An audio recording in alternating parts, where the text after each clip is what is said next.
We're going to do these 5 achievements in this video. We'll attack Turkey before they get any guarantees, so we never have to go to war with the Allies. And as Romania guaranteed Turkey, we'll take them out before they join the Axis. We could then wait for the Axis to attack the Soviets, and then attack the Axis when they're too far into Russia. I mean, the Greeks are known for their treacherous ways, but we're not going to be the Greeks, we're going to be the Byzantines. And if you don't know, Constantine the Great, who founded Constantinople, he was declared Roman Emperor when he was in York, so in a way, if you think about it, the Byzantine Empire is English. Yes. We're going to start with devaluing the drachma. We'll do all of our econometry before we do anything politically, apart from arresting the king. We'll just build mills and sell these crappy starting planes. We don't start with many mills and we're a very slow starter, so I'm only going to put a few factories on guns because we want a very diversified production to begin with. Hey, that's exactly the same thing I said in this video you should watch. Well, any fucking time, sweetheart! We're replacing our current shitty leader with this really amazing one. Look at those bonuses. I have him for the entirety of this run that I need him, which is unusual because he can die at any time and get replaced with a shitter guy. I just got extremely lucky. Disgusting! We'll use his bonus of being able to hire cheaper political advisors to get this guy. Then we'll force the farmers into the factories, which does cost us 15 stability but offsets this truly terrible national spirit. Then we'll start paying our debts back in bulk. We could have started paying them back after doing devalue the drachma, but as you can see in this photographic evidence, bulk is best. To fully pay them off you have to press each of them twice, so that's 300 PP, which is a lot but it's worth it. And obviously Greece is an incredibly wealthy nation. Or I assume so, they act like they got money to burn. Then we've got a choice here, 4 civs or 3 mills. Either's good, I go for the civs though. Now we've partially paid back our debt by clicking those bulk decisions twice, we can do fiscal responsibility, which hires this guy for you for free, which is cool. And then the bedrock of Balkan stability, which is such an amazing focus. You get off-map civilian factories from a load of nations if your relations with them are high enough, so you improve relations with these Balkan nations. This is what you need the relations to be at when the focus finishes. Bear in mind, when you stop improving relations, it drops by 3 every month. If we're non-aligned, we could do Bulgaria as well, but because of that bottom thing, democratic Greece can't get relations high enough with them. We weren't just partially paying off that debt to do that focus, we want to totally get rid of it to get rid of this debuff, and we've got plenty of PP anyway. Unless you fucked up somehow, you get 12 civs from that focus. And they're off map compared to the focus on the other side of the tree, which gives you 4 mills and 4 civs, but they're on map without giving you any extra build slots. And you don't have many free building slots. And most of your states have low levels of building slots, so when you do dispersed or concentrated, you're unlikely to get many more. So those civilian factories being off map is far more valuable. If you go for the other option with 8 on map factories, well, you want to start with 12 free build slots, so you're going to run out.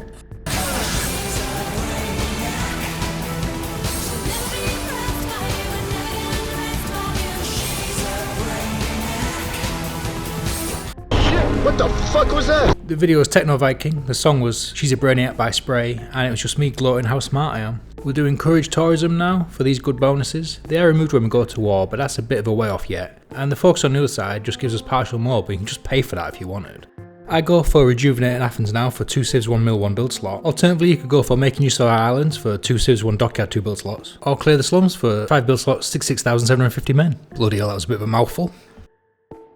We'll do the only one good thing about being in democracy and get relief of command so we can hire a chief of army for half of the price. And we'll hire Nicholas Plasteras, who is an amazing chief of army and an amazing general. Though a bit later on we will annoy the Republicans, so he steps down as a chief of army but stays as a general. I don't get it. Then we'll crack down on foreign monopolies to get rid of this national spirit and unlock this really good industrial concern. We send an attaché to the Japanese, which sends us above 25% war support, so we'll be able to get partial mob, but we'll flip fascist soon, so I wait for war economy, which in hindsight is a mistake.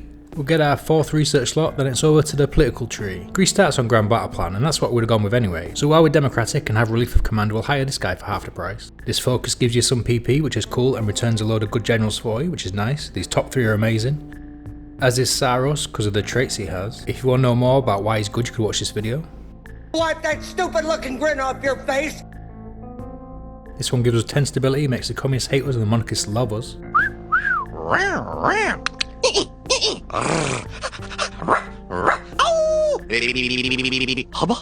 And let's just hire this cool dude. Plus 10% recruitable population factor here, that's really good because we are struggling for manpower. Stability and PP, thanks. You have to do it to progress, it's pretty good anyway. 10 stability really good, democratic support irrelevant, and when you've done the focuses above that one it gives you 25% war support as well. So we will do that one before we progress down the tree. As Greece you have this national spirit, you can get rid of it here but that's not a priority right now, because we have limited time before Turkey gets guaranteed. And the Shack plan has upsides and downsides anyway. 5% research speed, kinda lame. What the fuck, why is that a focus? And we're not going to do any fighting in Greece, so that is irrelevant as well. Wow, that research speed is looking really good now. 120 PP and we get a bit fascisty. And 10 war support, we'll come back to it, but it actually does nothing apart from that. You start getting events after you've done this one. Some of them are just things that happen, but if you get a choice, go for the fascist option.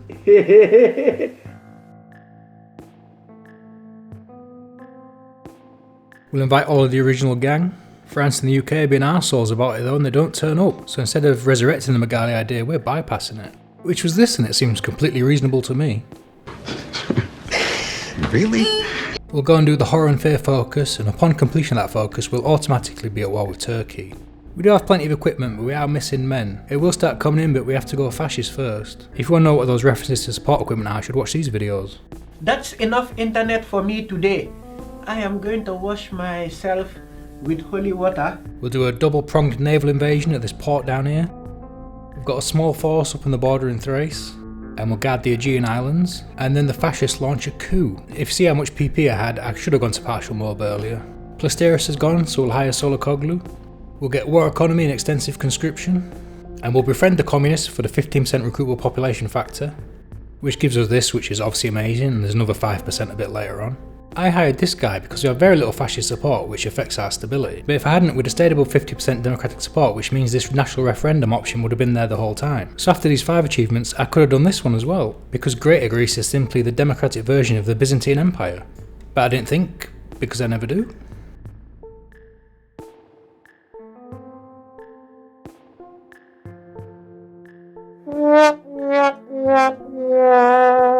The biggest downside of being fascist is the leader. That is just the worst portrait in the game. It's a fucking joke. If someone manages to make this guy look good. You start the game guaranteed by Romania, but they've unguaranteed us now. They are still guaranteeing the Turks though, so we will end up at war with them.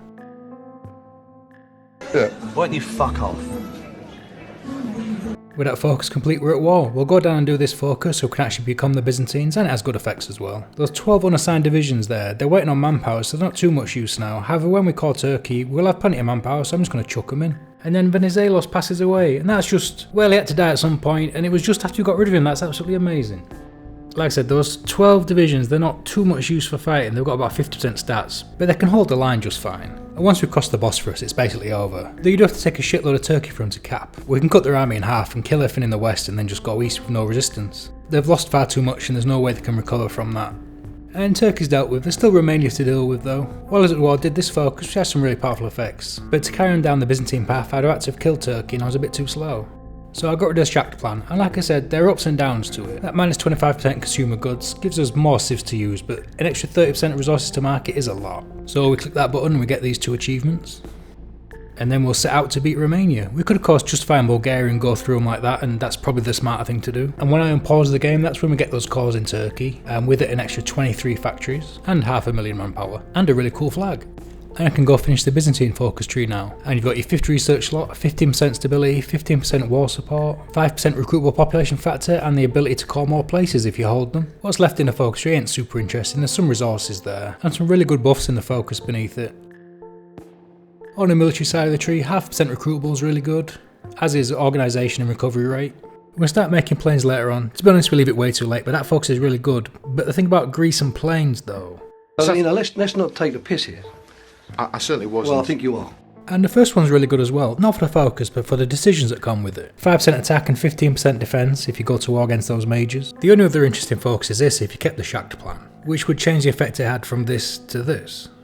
It also gives you this decision you can choose. If they agree, you get 3 civs. If they say no, it's a hit to stability, and for some reason that's got something to do with Crete. The port of Castana is the biggest one, so it would give you the most supply. However, it was always very well defended, so I go for the top 2, and then just run through Romania. Because with Grand Battle Plan, if the fighting gets a bit tough, as it's likely to do around the mountains, just stop any offensives for a bit, build up that planning, and you'll go right through them. Looking pretty damn cool now with them royal colourings.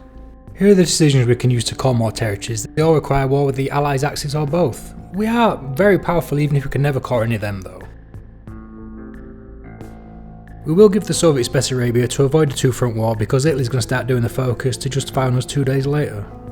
We could release Romania as a puppet. We need to do it for that focus anyway. It would reduce the front line we have the Axis massively, but it's not necessary. While Yugoslavia exists, Bulgaria is cut off from Axis reinforcements, so we'll deal with them first, and Albania. Make sure you don't forget about the Dodecanese though, or Italy will just walk in. Italy must not have given the rest of the Axis much of a heads up because Hungary accept the call and they're barely defending themselves. And to the surprise of nobody, Bulgaria are trying to sit this one out. But being that we're fascist and at war with a major, well 2 of them, it won't take long for us to force them to be involved. I see the UK is holding the Dodecanese. It is a risk they could fuck up, but I'm gonna take my troops off that border. Germany have declared war on Yugoslavia, and I get military access thinking, yeah, I'll defend them. And then I think, why? I'll just let them die.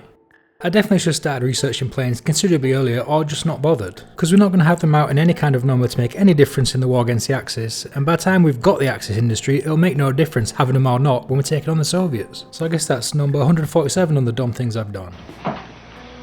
This is your brain. This is HOI4.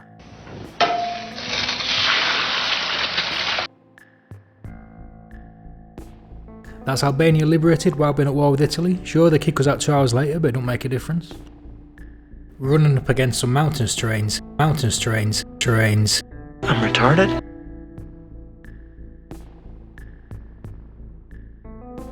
Mountainous terrain, which is making progress pretty slow. And because the Axis are at war with a foe on mainland Europe, they never will go in against the Soviets. So there's no respite for Barbarossa coming, but we don't need it, we can just plough through them. In the end.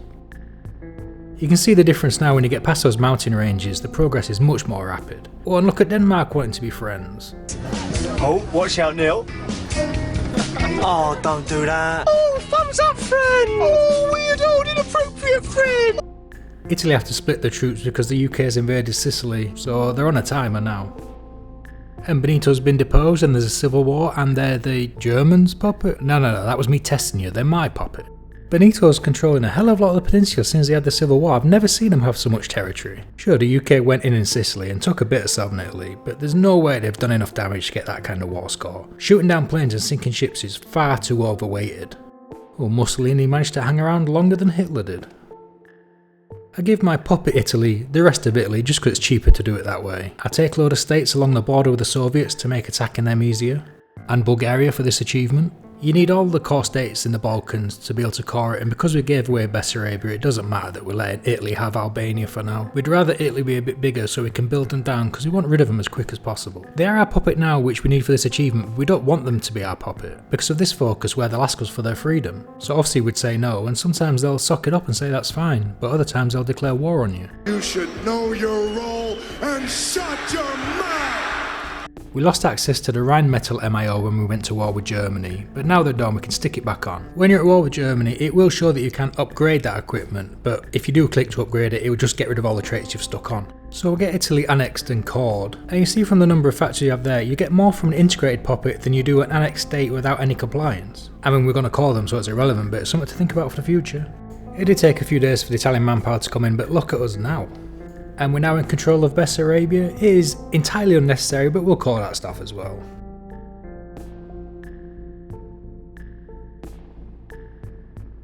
I did only manage to get one collab government set up on the Soviets because I left getting spies until too late, but it is enough to significantly lower their surrender progress, so it's not going to be an absolute ball ache going to the Urals. Like I said earlier, the Germans are coded not to go in against the Soviets if they've got a foe in mainland Europe. There's no such restriction on the Soviets though, they go in on Iran in the historical date no matter what, it just happens to be that they really probably shouldn't have done that.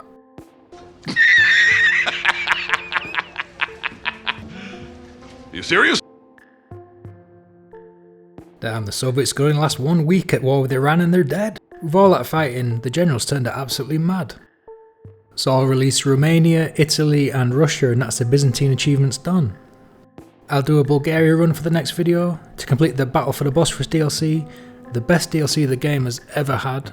So that'll be 3 videos in a row where I do that bottom achievement, that's pretty fucking lazy of me.